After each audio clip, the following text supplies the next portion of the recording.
كلمات المغاربه. Et c'est pour ça que c'est important هاد 17 الكناصله اللي كاينين في فرنسا باش يعرفوا في المنطقه ديالهم شكون هما الشركات اللي كاينين باش يخدموا المواطنين. وحنايا جمعيه الطهاره كنا كنديروا بوحدنا، قلنا نجمعوا باش نكونوا على كلام واحد في الاداريه فقط. لي بروبليم ديدونتيفيكاسيون بحال هضرنا، لي بروبليم ادمينستراتيف. بعض المرات العائلات في المغرب مقطعين ولادهم ما عندهمش الوراق، ميتين، كاينين كيموتوا بوحدهم وعيلتهم في المغرب ومساكن ما عارفينش منين غيبداو. وبغينا حنا السلطات ديالنا، السلطات العليا، وزاره الخارجيه يخدموا معنا. حنا اوني لا بور ابورتي ان بلوس، rapporter une valeur ajoutée. Donc voilà, alhamdoulilah, Allah ينصر سيدنا والله ينصر بلادنا والله يحفظ بلادنا ويحفظ ملكنا. وحنا بغينا pour apporter des compétences pour apporter un plus à notre pays, au service de notre patrie et pour tous nos concitoyens marocains décédés dans le monde. Barakallahu fikum. On va organiser la même chose ici en France, bi'idnillah. On a avisé de l'association Tahara et du collectif, on a avisé le ministère de l'Intérieur, le ministère des Affaires étrangères, le Kitab Khassa Dia Sidna, on a avisé l'ambassade du Maroc en France, mais on n'a pas encore eu de réponse. Et nous attendons, on est là pour travailler notre pays, on est là pour être au service de notre pays, on est là pour apporter des compétences pour notre pays. Voilà. Mustapha Itaouzani, moi je suis le président du collectif franco-marocain, d'accord ? Et je suis aussi entrepreneur, dirigeant d'une pompe funèbre qui s'occupe de la région centre en France. D'accord ? Donc la question que nous posait Aïcha sur les problématiques rencontrées avec la plateforme. Aujourd'hui, cet outil qu'a mis en place le Maroc nous permet de faciliter les démarches. Seulement, il faut pouvoir juste... On conseille deux choses, parce qu'aujourd'hui, ce qu'on a envie d'apporter, à travers, vous savez, ces 27 pompes funèbres, c'est des milliers de familles marocaines qu'on accompagne dans la France. Donc on a une expérience à apporter. Et cette expérience, ce serait celle-là d'avoir un numéro d'urgence. Voilà, un 3610, un numéro d'urgence 24 heures sur 24 qui est capable de répondre à des difficultés et de rediriger la famille. Parce que la difficulté, elle vient de quoi? Elle vient d'un manque d'information des familles. Les familles ne sont pas informées de tous leurs droits ou de tous leurs devoirs vis-à-vis du rapatriement. Et cet outil-là, aussi informatique qui facilite énormément la vie, et ben, lorsqu'il y a un couac, il faut pouvoir mettre un plan B qui peut être très vite articulé pour que le rapatriement se fasse et ne s'arrête pas. Inch'Allah. Lorsqu'ils n'ont pas les moyens financiers, alhamdoulilah, le consulat a mis une aide en place pour les familles indigentes. Il suffit de justifier qu'ils n'ont pas les moyens. Alhamdoulilah, le Maroc met une aide pour rapatrier. Il n'y a pas de défunt marocain qui peut rester en place. Parce que aussi, grâce à la solidarité des Marocains, alhamdoulilah, souvent on arrive à faire des collectes et à rapatrier le défunt. Après, il faut que cette démarche-là, en fait, ce qu'on observe, c'est qu'il n'y a pas une homogénéité dans toute la France. Il y a des territoires, c'est très facile. Il y a une relation avec le consulat. Et il y a des territoires, des régions dans la France où c'est plus difficile. Il y a des dirigeants de pompes funèbres qui rencontrent des difficultés parce qu'en fait, le consulat n'a pas de fonds suffisants pour le rapatriement. En fait, il faut, lorsque le Marocain n'aura pas de famille, ça va être la démarche consulaire. Le consulaire va s'occuper de son ressortissant. Donc il va faire les moyens pour qu'il soit enterré dans son lieu d'origine.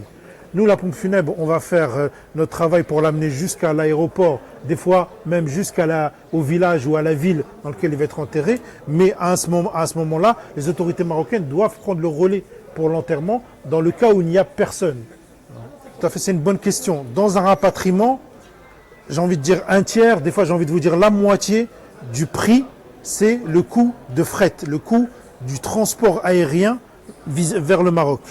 Donc là aussi, on pourrait discuter pour qu'il y ait des arrangements qui soient faits pour faciliter cela. Que ce soit au niveau financier, que ce soit au niveau aussi de la rapidité de traitement. Parce que les ressortissants marocains, alhamdoulilah, ils sont bien traités aujourd'hui par les compagnies marocaines. Néanmoins, c'est un coût important. Et il faudrait réfléchir comment on peut optimiser ce coût-là pour qu'il puisse bénéficier aux familles, Inch'Allah. Tout à fait, quand les Marocains, on le dit tout le temps, prenez une assurance décès. Barakallahu fikoum. Prenez une assurance décès, c'est important. Quand il y a une assurance décès, walillahi alhamd, on s'occupe juste d'un rapatriement. Et c'est encore plus simple. Mais quand vous ajoutez deux difficultés, celle d'avoir perdu un être cher et un aspect financier que vous n'arrivez pas à gérer, parce que ça peut représenter entre 3 000 à 5 000 euros, et des fois peut-être plus, pour un rapatriement au Maroc. Donc c'est une somme importante pour quelqu'un qui n'aurait pas de moyens en France. Le message, c'est vous avez une opportunité avec le collectif de couvrir tout le territoire national. Vous avez une opportunité d'avoir des professionnels. Parce que c'est des entreprises qui sont portées par des Marocains, qui sont connus, reconnus, parce qu'on a une charte éthique de professionnalisme. On essaie de mettre au centre l'éthique dans nos entreprises pour rapatrier les gens. Et vous avez aussi la possibilité de travailler avec des gens de votre culture. Qu'un fait un mot, on se comprend. Et ça va plus vite. Et ça, c'est négligé quelquefois. En fait, on n'a pas encore ce souci de travailler en collaboration intra-marocaine. Et il faut qu'on ait ce souci et il faut qu'on ait cette conscience de faciliter les compétences et les entreprises marocaines à l'étranger, Inch'Allah. Il y a plusieurs pays, l'Algérie, la Turquie, la Tunisie, qui favorisent les entreprises qui sont portées par un dirigeant de leur nationalité pour effectuer le rapatriement. Le Maroc, walillahi alhamd, on est ouvert, c'est bien, on rapatrie tout le monde, on ne fait pas de différence. Mais ce qu'on dit, c'est qu'on aimerait avoir cette préférence.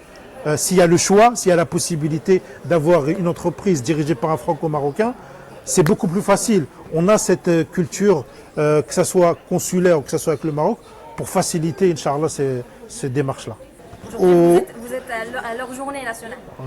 Alhamdulillah, vous avez, grâce à ce collectif, des frères et des sœurs qui sont là pour travailler, pour être à votre service, qui vous comprennent, qui ont votre culture, qui parlent votre langue et qui sont prêts à être à votre service. Alors saisissez cette occasion pour justement faire grandir ce réseau, le structurer et l'améliorer, Inch'Allah, dans le temps pour qu'on puisse avoir un outil qui soit parfait pour la communauté marocaine, Inch'Allah, du monde. Alhamdulillah, Sa Majesté, qu'Allah lui facilite la guérison, qu'Allah l'assiste dans son œuvre. Alhamdulillah, il fait un effort énorme et on le ressent nous à l'étranger. Et c'est ce qui nous pousse aujourd'hui dans ces initiatives-là pour rapprocher ces Marocains qui résident à l'étranger, pour les rapprocher du Maroc et pour qu'on fasse en sorte qu'on apporte nos compétences. On a entendu ce message. Soyez des Marocains qui viennent fortifier, consolider, apporter au Maroc. Et c'est à travers ce genre d'initiative comme le collectif marocain que nous répondons oui, alhamdulillah, nous sommes présents et nous avons envie de vous apporter cette expérience, Inch'Allah, bidnillah.